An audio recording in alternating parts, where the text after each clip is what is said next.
পিতা পুত্র পবিত্রাত্মার নামে আমেন। আপনার জীবনের প্রভু বা মাস্টার কে আছেন? আপনার মাস্টার বা প্রভু হলেন সেই ব্যক্তি বা বিষয় যা আপনার চিন্তাধারাকে পরিচালিত করে, আপনার আদর্শকে গঠন করে এবং আপনার হৃদয়ের আকাঙ্ক্ষা ও মূল্যবোধকে নিয়ন্ত্রণ করে। আমাদের জীবনকে অনেক কিছুই শাসন করতে পারে। অর্থ ও সম্পদের প্রতি ভালোবাসা, পদ মর্যাদা ও সম্মানের আকাঙ্ক্ষা, ধন সম্পদ ও খ্যাতির মোহ, অথবা অনিয়ন্ত্রিত কামনা বাসনা, ক্ষতিকর ইচ্ছা ও আসক্তির শক্তি। শেষ পর্যন্ত আমাদের জীবনের প্রভু কে হবে? এই প্রশ্নের উত্তর দুটি পথের মধ্যে সীমাবদ্ধ: ঈশ্বর অথবা মামন। মামন কি? মামন বলতে বোঝায় বস্তুগত সম্পদ, ধন সম্পত্তি অথবা এমন যে কোনো কিছু যা আমাদের লোভ, আকাঙ্ক্ষা ও ইচ্ছাকে নিয়ন্ত্রণ করতে শুরু করে।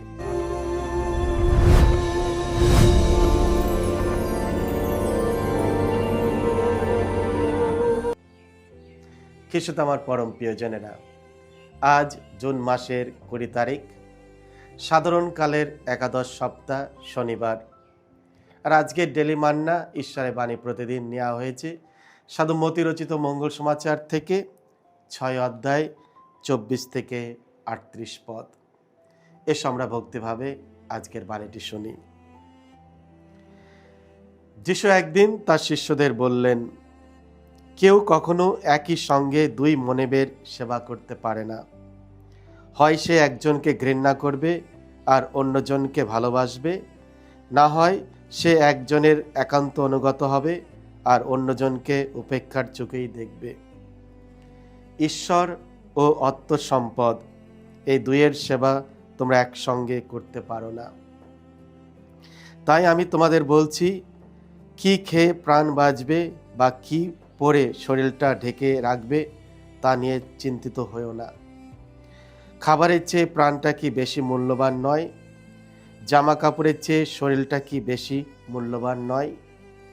আকাশে পাখিদের দিকেই একবার চেয়ে দেখো, কই তারা তো বীজ বোনে না, ফসলও কাটে না, গোলাবাড়িতে ফসল জমিও রাখে না, তবু স্বর্গে বিরাজমান তোমাদের পিতা তাদের তো খাইয়ে থাকেন। তোমাদের মূল্য কি তাদের চেয়ে বেশি নয়? বলো, তোমাদের মধ্যে কেই বা দুশ্চিন্তা করে নিজের আয়ু এতটুকু বাড়াতে পারে? জামা কাপড় নেই বা তোমাদের এত দুশ্চিন্তা কেন? মাঠের লিলি ফুলগুলোর দিকে একবার লক্ষ্য করে দেখো তো, তারা কেমন বেড়ে ওঠে। কই তারা তো কোনো কাজ করে না, এক গাছে সুতোও কাটে না। তবু আমি তোমাদের বলছি, স্বয়ং সলোমনের এত ঐশ্বর্য থাকা সত্ত্বেও তার পোশাক ওই ফুলগুলোর কোনটির মতো সুন্দর ছিল না। সুতরাং যা মাঠের ঘাসেরই মতো, আজ যা আছে কাল তা উনুনে ফেলে দেওয়া হবে, তাকেই যদি ঈশ্বর এইভাবে সাজিয়ে রাখেন, তাহলে তিনি কি এই ব্যাপারে তোমাদের জন্য আরো অনেক বেশি কিছুই করবেন না? ওহে, এতই অল্প তোমাদের ভগবত বিশ্বাস। না, তোমরা এই সব প্রশ্ন নিয়ে দুশ্চিন্তা করো না যে আমরা কি খাবো বা কি পান করব কিংবা কি পরব। ধর্মবোধহীন মানুষেরাই তো এই সব কিছুর পেছনে ছুটে মরে। তোমাদের যে ওই সব কিছুই প্রয়োজন আছে তার স্বর্গে বিরাজমান তোমাদের পিতা তো ভালোভাবেই জানেন। তোমরা বরং সব কিছুর আগে অন্বেষণ করো তার রাজ্যের পথ, তার ন্যায় ধর্মের পথ, তাহলে ওই সব কিছু তো বাড়তি হিসাবেই তোমাদের দেয়া হবে। তাই তোমরা আগামী কালের কথা ভেবে এখন দুশ্চিন্তা করো না। আগামীকাল তার নিজের ভাবনা নিজেই ভাববে। প্রতিটি দিনের পক্ষে প্রতিটি দিনের বোঝাই তো যথেষ্ট। এই হলো প্রভু যিশুর মঙ্গল সমাচার। প্রভু যীশু, তোমার মহিমা উচ্চারিত হোক। প্রথমে ঈশ্বরের রাজ্যের সন্ধান করো। তোমরা ঈশ্বর ও আত্মসম্পদ এই দুইয়ের সেবা একই সঙ্গে করতে পারো না।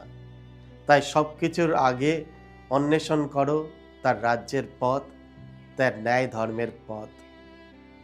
খ্রিস্ট আমার পরম প্রিয়জনেরা, আজকের পবিত্র মঙ্গল সমাচারে আমাদের জীবনের সবচেয়ে গভীর একটি প্রশ্নের সামনে দাঁড় করিয়ে দেয়। আমাদের হৃদয় সত্যিই কোথায় স্থাপিত? আমাদের জীবনের সবচেয়ে মূল্যবান ধন কি? যিশু স্পষ্টভাবে বললেন, কেউ কখনো একই সঙ্গে দুই মনিবের সেবা করতে পারে না।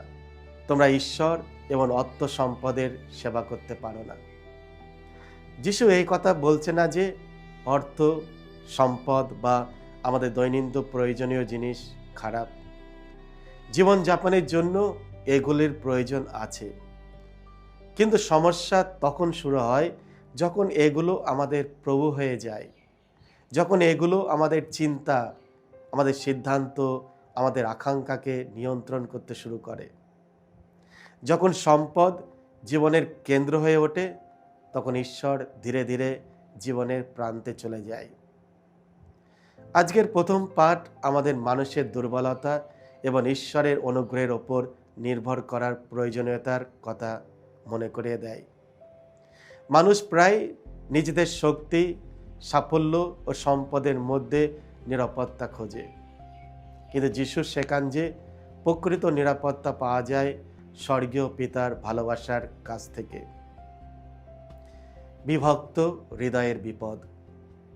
যিশু বললেন, কেউ কখনো একই সঙ্গে দুই মনিবের সেবা করতে পারে না।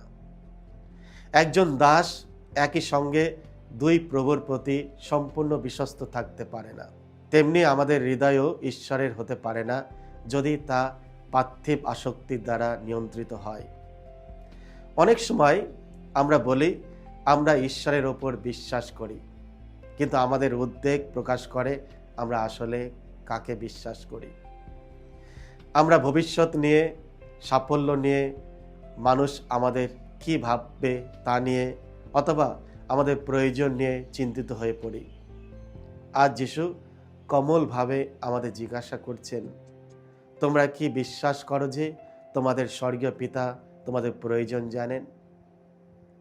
বিভক্ত হৃদয় কখনো প্রকৃত শান্তি পায় না, কিন্তু যে হৃদয় ঈশ্বরের কাছে শোপিত সেই প্রকৃত স্বাধীনতা ও শান্তি লাভ করে।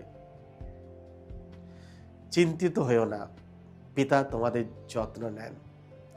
খ্রিস্ট আমার পরম প্রিয়জনেরা, আজকের পবিত্র মঙ্গল সমাচারে যিশু 3 বার বললেন, চিন্তিত হয়েও না। তিনি আকাশের পাখিদের এবং মাঠের ফুলের কথা বললেন। তারা সঞ্চয় করে না, তবু স্বর্গীয় পিতা তাদের যত্ন নেন। যিশু আমাদের অলস হতে বলছেন না, তিনি শিখাচ্ছেন যেন আমরা ভয় ও উদ্বেগের মধ্যে জীবনযাপন না করি। আমাদের কাজ করতে হবে, পরিকল্পনা করতে হবে, ঈশ্বরের দেওয়া প্রতিভা ব্যবহার করতে হবে, কিন্তু একই সঙ্গে বিশ্বাস রাখতে হবে যে ঈশ্বর সর্বদা আমাদের সঙ্গে আছেন। অনেক সময় উদ্বেগ আসে যখন আমরা সেই বোঝাও নিজের কাঁধে তুলে নিই যা ঈশ্বরের হাতে ছেড়ে দেওয়া উচিত। আমরা ভাবি সবকিছু শুধুমাত্র আমাদের ওপর নির্ভর করছে, কিন্তু যিশু স্মরণ করে দেয়, তোমাদের স্বর্গীয় পিতা জানেন যে তোমাদের এই সবের প্রয়োজন আছে। প্রথমে ঈশ্বরের রাজ্যের সন্ধান করো। আজকের পবিত্র মঙ্গল সমাচারের সবচেয়ে গুরুত্বপূর্ণ বাক্য হলো, সবকিছুর আগে অন্বেষণ করো তার রাজ্যের পথ, তার ন্যায় ধর্মের পথ। তাহলে ওই সব কিছু তো বাড়তি হিসাবেই তোমাদের দেয়া হবে। মতি 6:33। যিশু এখানে শুধু প্রতিশ্রুতি দেন না যে আমাদের জীবন সবসময় সমস্যা থেকে মুক্ত হবে, কিন্তু তিনি এর চেয়েও বড় একটি প্রতিশ্রুতি দেন। যখন ঈশ্বর আমাদের জীবনের প্রথম স্থানে থাকেন, তখন সব কিছু তার সঠিক স্থান পায়। ঈশ্বরের রাজ্য মানে হলো আমাদের হৃদয়ের ঈশ্বরের ভালোবাসা, ন্যায়, দয়া ও সত্যের রাজত্ব প্রতিষ্ঠিত হওয়া। যখন ঈশ্বর প্রথম স্থানে থাকেন, আমাদের সম্পদ আশীর্বাদ হয়ে ওঠে, উপাসনার বস্তু নয়। আমাদের কাজ সেবায় পরিণত হয়, শুধু উচ্চা আকাঙ্ক্ষায় নয়। আমাদের সম্পর্ক উপহার হয়ে ওঠে, নিয়ন্ত্রণের মাধ্যমে নয়। আমাদের ভবিষ্যৎ ভয়ের পথ নয়, বিশ্বাসের যাত্রা হয়ে ওঠে। খেসেত আমার পরম প্রিয়জনেরা, আজ যিশু আমাদের হৃদয়ের দিকে তাকিয়ে প্রশ্ন করতে আমন্ত্রণ জানাচ্ছেন, আমার অর্থ সম্পদ কোথায়? কি আমার চিন্তাকে নিয়ন্ত্রণ করে? কি জিনিস আমাকে নিরাপত্তা দেয়? যদি আমাদের অর্থ সম্পদ শুধু পার্থিব বিষয় হয়, তবে আমাদের হৃদয় অস্থির থাকবে। কিন্তু যদি আমাদের সম্পদ ঈশ্বর হন, তবে আমরা সেই শান্তি লাভ করব যা পৃথিবী দিতে পারে না। সকলকে জয় যিশু। ঈশ্বর আপনাদের সকলকে আশীর্বাদ করুন।